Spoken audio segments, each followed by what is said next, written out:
Somewhere in this world, there is a knee-high stone with the number 7 carved into it, in a language almost nobody alive can still read. When one of the 7 strongest warriors on the planet is beaten, or dies, that stone rewrites itself. Nobody touches it. It just knows. Here is the problem. The man at number 1 has not won a fight in 500 years. The man at number 5 is openly weaker than the 2 men beneath him. And the strongest being in the human world is stuck at number 2, and he will never move up. By the end of this video, you will know exactly why the 7 Great Powers list is wrong, and what the real order is. The 7 Great Powers were created after the Second Human-Demon War by a man calling himself the Technique God. He picked 6 other people, declared them the strongest alive, and carved it into stone monuments scattered across the world. And here is the rule that breaks everything. The ranking only changes when someone on it is defeated or dies, not when someone gets stronger. Only defeat moves the stone. So this is not a power ranking. It is a ledger of who has not been beaten yet. Ranks 1 to 4 are the upper seats, 5 to 7 the lower, and between 4 and 5, the gap is barely the same conversation. Rank 7, Aleksander Rybak, who took the name Kalman III, current North God.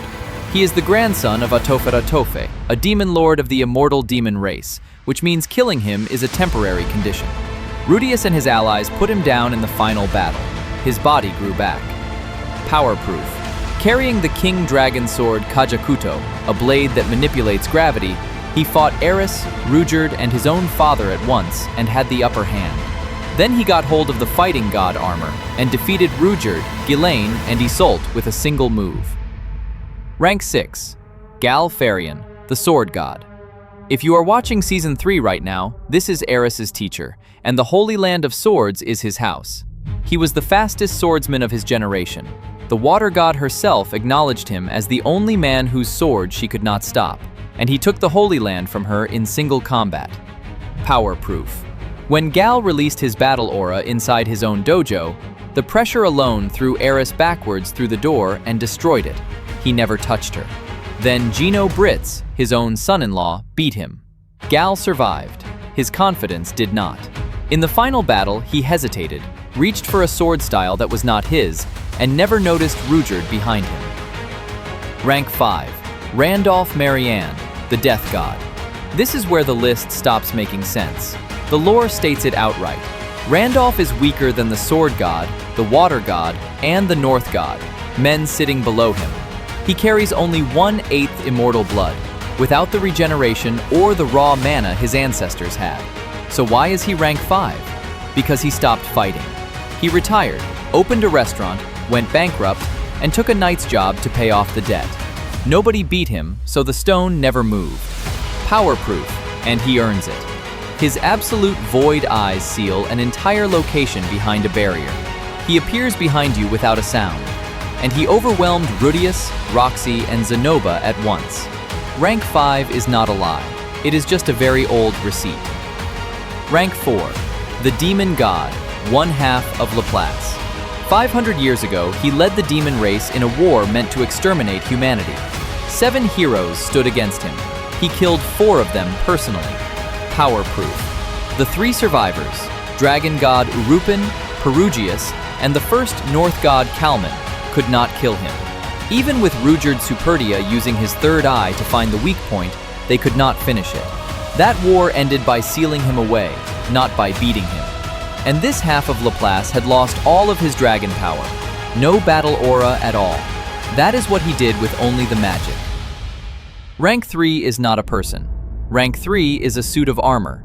The fighting god's golden armor was built by Laplace himself, and it holds so much mana that it woke up. It became sentient, started trying to take over its own creator, and Laplace sealed away the thing he had made. Bodigadi stole it at Hitogami's suggestion, 4,200 years ago. He used it to fight Laplace, split him into 2 beings, and broke the world doing it. Power proof. The armor is a battle master independent of whoever is inside it. Over 1,000 secret techniques, self-repairing, and canceling most magic outright. The cost is your life. It runs on the wearer's life force and eventually kills them. Orsted put it on in one timeline, could not work out how to remove it, and died. It also drives you insane. Bodigadi killed his own fiancée while wearing it. Right now, that armor is missing. Rank 2. Orsted, the dragon god. The strongest being in the human world. Stated fact, not opinion. He has surpassed the technique god, the demon god, and Laplace's original undivided self. Hitogami says he is powerful enough to destroy the entire world. It is said that if Orsted threw one genuinely serious attack, continents would disappear. Powerproof, in order. He killed the water god with a single blow. He defeated Kalman III in 10 minutes while Kalman wore the fighting god armor and held the strongest sword in the world and took both his arms. In one loop, he beat the sword god, the north god, and a demon lord at the same time. He killed 2 red dragons with 1 punch each. He perceived a lightning bolt falling from the sky and began moving out of its path. So why is he rank 2? Because the man above him has never been defeated, and because Orsted fights with a hand tied behind his back. The technique looping him through time drains him constantly, and his mana regenerates 1,000 times slower than normal. Rudius refills in 10 days. Orsted would need 30 years. Rank 1. The technique god, the other half of Laplace. The half that kept every technique and lost every drop of magic. He invented the 7 great powers. He chose the other 6 names, and he ranked himself first. Powerproof? There isn't one. That is the point. He holds the top seat for a single reason. He is missing, and the stone only moves on defeat. He has not lost, because nobody has been able to find him to fight him. He is on the peak of Dragon Roar Mountain, and one girl who serves him knows it. Everyone else spent 5 centuries deciding he was a myth. And why build the ladder at all? He wanted it to produce someone capable of killing him. So here is the honest order. Orsted is number 1, and it is not close. Then the fighting god armor, then the demon god, then the technique god, then the sword god and the north god.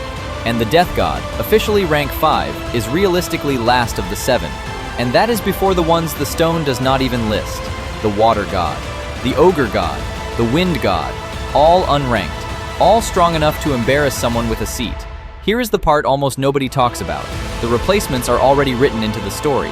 Sieghart Saladin Greyrat becomes the next death god. Gino Britz, the man who broke Farion, becomes the next sword god. Lara Greyrat becomes an education god. And Rudius Greyrat takes a seat as the Quagmire god, the only holder in the system's history who refuses to call himself a god at all. Read those surnames again. 3 of them are Greyrats. And that is before you count Ars Greyrat, who holds the wind god title the stone never even lists. 4 of them. 1 family.